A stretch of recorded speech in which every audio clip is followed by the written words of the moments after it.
Bab 4530. Ribuan tahun telah berlalu. Aku memang punya metode ini, tapi laut warisan terlalu besar. Jika aku menebarkannya, perlu memakan waktu yang lama, Evan berkata. Tidak apa-apa, kamu dan aku sama-sama punya waktu untuk dihabiskan bersama mereka. Semakin berlarut-larut, mereka seharusnya semakin panik. Toby berbicara dengan santai, matanya terus menatap segel raja. Kalau tidak ada waktu 100 tahun, sulit untuk melakukannya, Evan berkata lagi. Bukannya kamu ingin membunuh Erik secepat mungkin? Sudah mempelajari segel Raja Dewa Bintang begitu lama, apakah benda ini memiliki cara untuk menemukan seseorang? 100 tahun ya 100 tahun, begitu saja, aku masih ada urusan. Usai melambaikan tangannya, Toby memegang segel Raja Dewa Bintang dan berjalan menuju kedalaman pulau. Evan mengerutkan kening. Di dalam segel raja ini, ada rahasia apa? Toby tidak menjawab pertanyaannya tadi. Bahkan setelah menyebutkan nama Erik, Toby juga tidak terlalu peduli. Kenapa orang ini tidak cemas? Dia tidak bisa mempelajari segel Raja Dewa Bintang ini. Dan Toby sudah melakukan pelatihan tertutup selama beberapa tahun sejak mendapatkan benda ini, bahkan pemikirannya untuk mencari Erik telah memudar dan hanya fokus pada penelitian. Pasti ada alasan besar untuk hal ini. 10 tahun berikutnya, laut warisan berubah menjadi tempat berdarah. Baik itu burung iblis yang membumbung tinggi di langit atau monster laut yang menakutkan di laut dalam, atau bahkan cacing atau binatang buas di pulau, semuanya menjadi sasaran pembunuhan oleh monster dan pelayan darah. Naga sisik berkepala 3 yang sangat kejam, yang pernah mengejar kura-kura hijau dan Erik, juga dikepung oleh puluhan ribu monster dan mati dengan menyedihkan. Sejak saat itu, di laut warisan yang luas, selain pelayan darah Evan dan monster yang dikendalikan oleh bayi iblis, tidak ada iblis monster atau bahkan roh spiritual lainnya. Hasil pembunuhan tidak melebihi ekspektasi Evan. Tidak ada yang ditemukan, tidak ada orang yang bersembunyi di dalam tubuh iblis monster. Dan selama periode waktu ini, waktu pelatihan tertutup Toby semakin lama, seolah-olah dirasuki iblis, setiap hari memegang segel Raja Dewa Bintang dan mempelajarinya tanpa henti. Adapun Evan, dia melayang di langit dan mulai membuat jaring darah di kehampaan. Jaring darah tidak ditempatkan di bumi atau di laut dalam. Ini lebih seperti formasi raksasa, yang dijalin sedikit demi sedikit, akhirnya menutupi setiap sudut laut warisan. Hanya di area ini, semua perubahan reiki langit dan bumi akan ditransmisikan ke dalam jaring darah. Senior Evan. Suatu hari, saat Evan sedang menggambar jaring darah, bayi iblis datang dari langit sambil membawa harta karun. Ini adalah piringan formasi yang diukir oleh majikan. Berharap saat senior Evan menyebarkan jaring darah, bisa menempatkan satu bidak di posisi inti setiap 1 kilometer. Benda apa ini? Evan mengambil piringan formasi, melihat cahaya bintang redup di atasnya, pupil matanya menyusut tanpa sadar. Ini bukan sesuatu yang bisa aku tanya, tetapi majikan bilang benda ini ada kaitannya dengan pencarian orang yang tersisa. Setelah bayi iblis selesai bicara, dia berbalik dan pergi. Apa yang orang ini lakukan? Evan mengerutkan kening. 100 tahun kemudian, langit laut warisan telah berubah menjadi merah darah, tampak sangat aneh. Setiap area di sini diselimuti jaring darah, memantulkan cahaya merah redup. Setelah jaring darah dipasang, memang ada sesuatu yang diperoleh. Di antara Erik berempat, kultivator bernama Yurimu ditarik keluar dari suatu tempat di laut darah dan dibunuh secara brutal oleh Evan.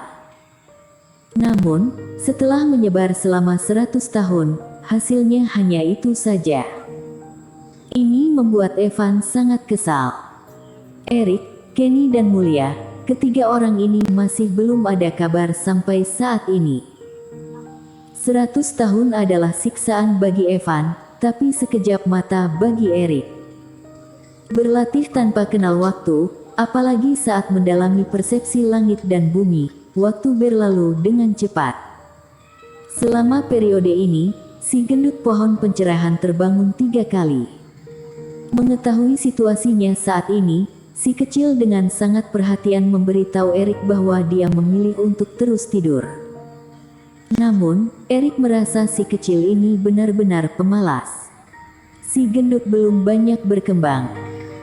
Lagi pula, pertumbuhan pohon pencerahan dihitung dalam ribuan atau bahkan 10.000 tahun. 100 tahun sebenarnya tidak berarti apa-apa baginya. Namun dibandingkan dengan pohon pencerahan, jiwa naga kecil berkembang pesat. Awalnya, panjangnya hanya 1 kaki dan bisa muat di lengan baju Eric, tapi sekarang panjangnya 3 meter lebih. Untungnya, Eric memiliki laut kesadaran yang sangat besar, jiwa naga bisa bermain dengan baik. Adapun Eric sendiri, 100 tahun di dunia luar sama dengan 1000 tahun di ruang pemurnian obat. Saat ini, Eric berjanggut dan rambut juga panjang, dijepit dengan jepit rambut, terlihat seperti peri. Bocah Kin, apa yang kamu lakukan? Kura-kura hijau yang sedang berjaga di depan sebongkah batu, tidak bisa menahan rasa penasarannya saat melihat Eric berdiri dan menggambar di udara. Waktu sudah berlalu begitu lama, aku takut melupakan beberapa orang dan beberapa hal, jadi mencatatnya. Eric tersenyum, menulis nama Rain, kepala suku Lee, Caleb dan lainnya di udara dengan Reiki. Ribuan tahun dapat menghapus banyak jejak. Bahkan dia sendiri khawatir suatu hari nanti akan melupakan obsesinya. Pada akhirnya, dia dengan serius menulis Toby dan Evan, dan pulang ke rumah. Depan adalah apa yang harus kamu ingat, belakang adalah apa yang ingin kamu bunuh, dan yang terakhir adalah apa yang ingin kamu capai. Kura-kura hijau berkata, benar, jadi aku bisa mengingatkan diriku apa yang harus aku lakukan. Meninggalkan bekas permanen, Eric mendarat di tanah. Melirik tumpukan pecahan batu, dia bertanya dengan santai sambil menyiram pohon buah spiritual persik pipi. Beberapa tahun ini, bagaimana dengan kemenangan dan kekalahan kalian berdua? Kura-kura tua itu memang lawanku. Roh pedang penyangkal iblis mencibir. Wih, kamu mengalahkanku 2 kali. Untuk apa sombong? Tahun depan, aku mungkin akan menyusulmu. Kura-kura hijau sangat marah dan berkata tanpa menyerah. Melihat keduanya bertengkar, Eric tersenyum. Selama ribuan tahun, dia menghabiskan sebagian besar waktunya dalam pelatihan tertutup. Namun dengan adanya 2 orang ini, saat lelah berlatih, bisa menghilangkan kebosanan dirinya.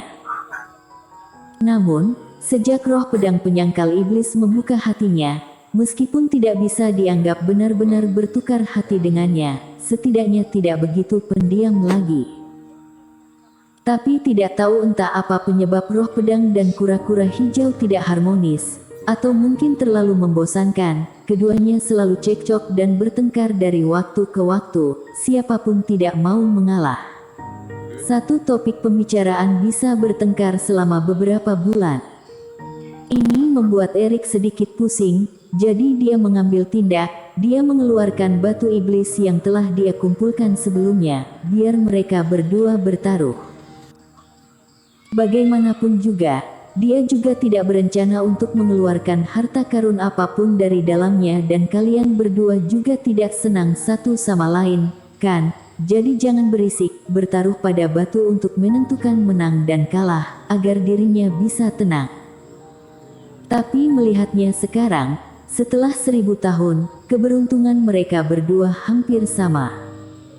Bocah Kin, ada satu hal lagi. Batu yang kamu bawa sudah hampir terbuka semua, kura-kura hijau berkata. Dan benda ini memiliki keberuntungan yang tinggi, tidak ada artinya. Apa ada hal lain yang memungkinkan aku untuk menang dari roh buta ini secara terang-terangan? Kamu yang buta, kura-kura berambut biru, kura-kura yang tidak berkualitas, masih mengeluh tentang keberuntungan, benar-benar konyol. Roh pedang penyangkal iblis langsung membalas. Haha, kamu benar-benar buta, aku jelas-jelas warna hijau. Jangan bertengkar, selesaikan batu iblis yang tersisa. Setelah 100 tahun, aku akan mengajari kalian perbandingan yang lebih adil. Erik menghentikannya dengan cepat, seolah memikirkan sesuatu. Dia tertawa. Bersambung.